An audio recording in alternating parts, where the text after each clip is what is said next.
Shall I call it counter manifestation? It is brief, Your Honor. Thank you, Attorney Ligutan. You may proceed.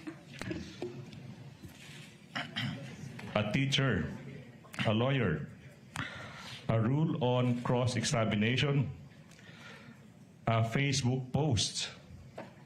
How did we get here? Last August 12, before trial was adjourned, it was a Wednesday. Out of the blue, the defense made a manifestation, or should I say, a big issue of my Facebook post earlier that morning. My post reads, "A principle all lawyers and law students know by heart.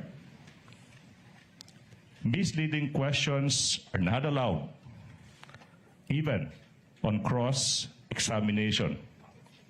Period." The defense surmised it is a reaction to that viral exchange between the opposing counsel that morning. A lawyer for the defense said, in effect, that misleading questions are allowed. We all heard it.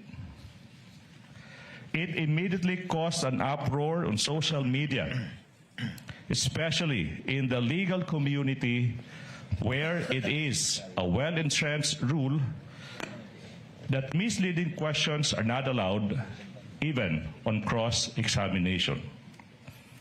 It is a truism as irrefutable as the sun rising in the east and setting in the west. It is a principle all lawyers and law students should know by heart. But why post it on Facebook? Your Honors, why not? Yes, I am a lawyer. But more than just a lawyer, first and foremost, I am a teacher. Isa po akong guro. Usa ko kang maestro, and I'm proud to be one. I have been a lawyer for almost 16 years, but I have been a teacher, an educator for almost 20. At alam ng ating mga magigiting na guro sa buong kapuluan na ang pagtuturo ay likas sa ating mga guro. Ang pagtuturo, ang pagtatama ng mali, ay walang pinipiling lugar at walang pinipiling panahon. That's why I made that post. I was concerned that the statement made in open court that misleading questions are allowed will go unchecked. My teacher's instinct kicked in. I wanted the students I left in Cebu, especially in the University of San Jose Recoleto School of Law, where I have been teaching for the past 15 years, and recently in the University of Cebu School of Law, and in Diliman, my alma mater, the University of the Philippines College of Law, and all law students out there. I want them to know that a teacher had heard that wrong statement in open court, and he is correcting that mistake on Facebook, as I have been doing the past years. To the defense, I shall not name names. I will not put you on the spot. But the post is not about you. It's not personal. It is about the law that we all adhere to. It is about what we teach the public who are watching our trial.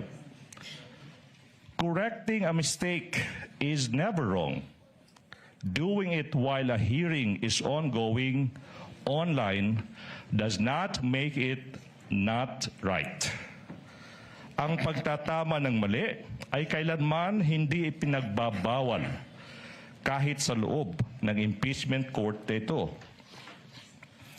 Now the defense said they found it troubling or in bad taste for a prosecution lawyer like me to, quote, do this, unquote, in the middle of a courtroom hearing. But do what? Correct a wrong?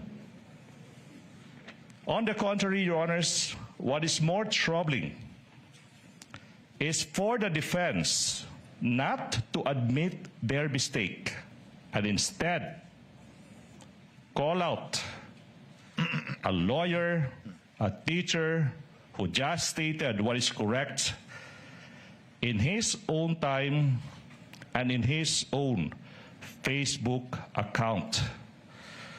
What is troubling is if we turn a correction of a mistake by one side into a shield from fair criticism for the other. Now the defense is asking this court to act on my post. It is elevating it to a serious courtroom violation. But what did I violate? I did not discuss the merits of the case. I did not discuss the strength or the weakness of the oral arguments or evidence of either side. I only stated, without mentioning any name, using the most neutral of font color and background, black and gray, without adding any emoticon, without splicing anything. What the rules of procedure simply provide, that misleading questions are not allowed, even on cross-examination. Your Honors, we in the prosecution also have rights. I, for one, did not surrender my freedom to teach and to enlighten when I decided to participate in this trial. Patuloy po ako magiging guro kahit sa loob ng impeachment court na ito. Lastly, Your Honors, the defense mentioned humility, that I should have been humble enough not to post that now viral statement.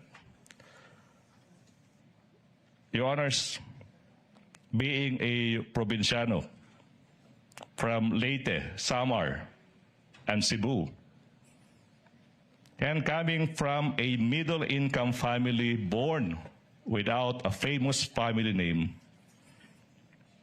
who had to compete for his spot in this capital, I know a thing or two about humility.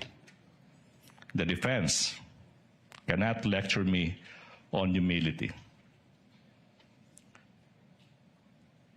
If there's somebody who needs to be reminded about humility, it's them, the defense. It is the opposite of humility. It is pride, not to admit a mistake, or worse, call out someone who simply corrected that mistake. Good morning.